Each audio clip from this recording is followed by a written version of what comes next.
Friends, ನಾವು ಮೊದಲನೇದಾಗಿ Google ಕ್ರೋಮಲ್ಲಿ online SBI ಈ ವೆಬ್ಸೈಟ್ಗೆ ಹೋಗಬೇಕಾಗುತ್ತೆ. ನೋಡ್ತಾ ಇದ್ದೀರಲ್ಲ, ಈ ವೆಬ್ಸೈಟ್ನ ಲಿಂಕನ್ನು ನಾನು ವಿಡಿಯೋದ ಕೆಳಗಡೆ ಡಿಸ್ಕ್ರಿಪ್ಷನಲ್ಲಿ ಕೂಡ ಕೊಟ್ಟಿರುತ್ತೇನೆ. ನೀವು ನೇರವಾಗಿ ಆ ಲಿಂಕನ್ನು ಸೆಲೆಕ್ಟ್ ಮಾಡಿ ಈ ವೆಬ್ಸೈಟ್ಗೆ ಬರ್ಬೋದು. ನೋಡ್ಬೋದು ಫ್ರೆಂಡ್ಸ್, ನಾನು ಇವಾಗ ಗೂಗಲ್ ಕ್ರೋಮಲ್ಲಿ SBI ಆನ್ಲೈನ್ ವೆಬ್ಸೈಟ್ಗೆ ಹೋಗ್ತಾ ಇದ್ದೇನೆ. ಅದೇ ಥರ ನೋಡ್ಬೋದು ಫ್ರೆಂಡ್ಸ್, ಈ ಥರ ಓಪನ್ ಆಗುತ್ತೆ. ಇಲ್ಲಿ ಕೆಳಗಡೆ ಆನ್ಲೈನ್ SBI ಅಂತ ಬರುತ್ತೆ.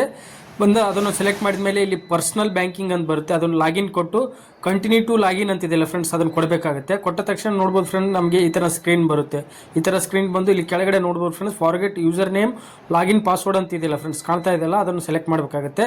ಸೆಲೆಕ್ಟ್ ಮಾಡಿದ ಮೇಲೆ ನೋಡ್ಬೋದು ಫ್ರೆಂಡ್ಸ್, ನಮಗೆ forget login password screen open ಆಗುತ್ತೆ. ನೋಡ್ಬೋದು ಫ್ರೆಂಡ್ಸ್, ಇಲ್ಲಿ ಫಾರ್ಗೆಟ್ ಮೈ ಲಾಗಿನ್ ಪಾಸ್ವರ್ಡ್ ಅಂತಿದೆಯಲ್ಲ, ಅದನ್ನು ಅಷ್ಟೇ ಬಿಟ್ಟು ಇಲ್ಲಿ ನೆಕ್ಸ್ಟ್ ಕೊಡಬೇಕಾಗುತ್ತೆ.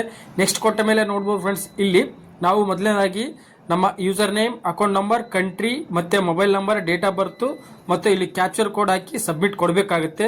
ಅದೇ ಥರ ನಮ್ಮ ಹತ್ತಿರ ಯೂಸರ್ ನೇಮ್ ಇದ್ದರೆ ಯೂಸರ್ ನೇಮ್ ಮತ್ತು ನಮ್ಮ ಅಕೌಂಟ್ ನಂಬರ್, ನಮ್ಮ ಕಂಟ್ರಿ ಮತ್ತು ನಮ್ಮ mobile number, date of birth ಹಾಕಿ ಇಲ್ಲಿ ಕೆಳಗಡೆ ಕ್ಯಾಪ್ಚರ್ ಕೋಡ್ ಹಾಕಿ ಸಬ್ಮಿಟ್ ಕೊಡೋಣ. ಫ್ರೆಂಡ್ಸ್, ನೋಡ್ಬೋದು ನಾನು ಕೊನೆಯದಾಗಿ ಇಲ್ಲಿ ಕ್ಯಾಪ್ಚರ್ ಕೋಡ್ ಇದೆಯಲ್ಲ ಫ್ರೆಂಡ್ಸ್, ಕ್ಯಾಪ್ಚರ್ ಕೋಡನ್ನು ಹಾಕಿ ಇಲ್ಲಿ ಕೆಳಗಡೆ ಸಬ್ಮಿಟ್ ಅಂತ ಕಾಣ್ತಾ ಇದೆಯಲ್ಲ ಫ್ರೆಂಡ್ಸ್, ಅದನ್ನು ಕೊಡಬೇಕಾಗುತ್ತೆ.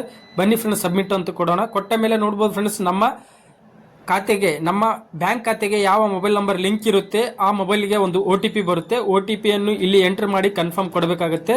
ಅದೇ ಥರ ನಾನು OTPಯನ್ನು ಎಂಟ್ರಿ ಮಾಡಿ ಕನ್ಫರ್ಮ್ ಕೊಡುತ್ತೇನೆ ಫ್ರೆಂಡ್ಸ್. ಕೊಟ್ಟ ಮೇಲೆ ನೋಡ್ಬೋದು ಫ್ರೆಂಡ್ಸ್, ಇಲ್ಲಿ ನಾವು ಯೂಸಿಂಗ್ ATM ಕಾರ್ಡ್ ಡೀಟೇಲ್ಸ್ ಇಂದ, ಯೂಸಿಂಗ್ ಪ್ರೊಫೈಲ್ ಪಾಸ್ವರ್ಡ್ ಇಂದ, reset our login password with branch, 3 ಆಪ್ಷನ್ಸ್ಗಳ ಮೂಲಕ ನಮ್ಮ ರೀಸೆಟ್ ಮಾಡ್ಕೋಬಹುದು ಲಾಗಿನ್ ಪಾಸ್ವರ್ಡ್ ಅನ್ನು. ನಾನು ನನ್ನ ಹತ್ರ ATM ಕಾರ್ಡ್ ಇರೋದ್ರಿಂದ ನನ್ನ ATM ಕಾರ್ಡನ್ನು ಸೆಲೆಕ್ಟ್ ಮಾಡ್ತಾ ಇದ್ದೇನೆ. ಸೆಲೆಕ್ಟ್ ಮಾಡಿ ಇಲ್ಲಿ ಕೆಳಗಡೆ ಸಬ್ಮಿಟ್ ಅಂತಿದೆಯಲ್ಲ ಫ್ರೆಂಡ್ಸ್, ಅದನ್ನು ಕೊಡುತ್ತೇನೆ. ಕೊಟ್ಟ ತಕ್ಷಣ ನೋಡ್ಬೋದು ಫ್ರೆಂಡ್ಸ್, ನನಗೆ ನೆಕ್ಸ್ಟ್ ನನ್ನ ATM ಕಾರ್ಡ್ನ ಡೀಟೇಲ್ಸ್ ಸ್ಕ್ರೀನ್ ಬಂತು. ಅದೇ ಥರ ಇಲ್ಲಿ ನೋಡ್ಬೋದು ಆ್ಯಕ್ಟಿವ್ ಡೀಟೇಲ್ಸನ್ನು, ಅದನ್ನು ಸೆಲೆಕ್ಟ್ ಮಾಡಿ ಇಲ್ಲಿ ಕೆಳಗಡೆ ಕನ್ಫರ್ಮ್ ಅಂತಿದೆಯಲ್ಲ ಫ್ರೆಂಡ್ಸ್, ಅದನ್ನು ಕೊಡಬೇಕಾಗುತ್ತೆ. ಕೊಟ್ಟ ತಕ್ಷಣ ನೋಡ್ಬೋದು ಫ್ರೆಂಡ್ಸ್, ಇಲ್ಲಿ ನನ್ನ ಕಾರ್ಡ್ ಹೋಲ್ಡರ್ ನೇಮು ಮತ್ತು ವ್ಯಾಲಿಡ್ ಡೇಟು ಮತ್ತು ATM ಪಿನ್ ಹಾಕಿ ಸಬ್ಮಿಟ್ ಕೊಡಬೇಕಾಗುತ್ತೆ. ಅದೇ ಥರ ನಾನು ಇವಾಗ ನನ್ನ ಹೆಸರು ಮತ್ತು ನನ್ನ card details, ATM card details ಮತ್ತು ನನ್ನ ಎಕ್ಸ್ಪೈರಿ ಡೇಟ್ ಹಾಕಿ ಕೆಳಗಡೆ ATM ಪಿನ್ ಹಾಕಿ ಸಬ್ಮಿಟ್ ಕೊಡುತ್ತೇನೆ ಫ್ರೆಂಡ್ಸ್. ಅದೇ ಥರ ನೀವು ಕೂಡ ನಿಮ್ಮ ಡೀಟೇಲ್ಸ್, ಕಾರ್ಡ್ ಡೀಟೇಲ್ಸನ್ನು ಇಲ್ಲಿ ಹಾಕಬೇಕಾಗುತ್ತೆ.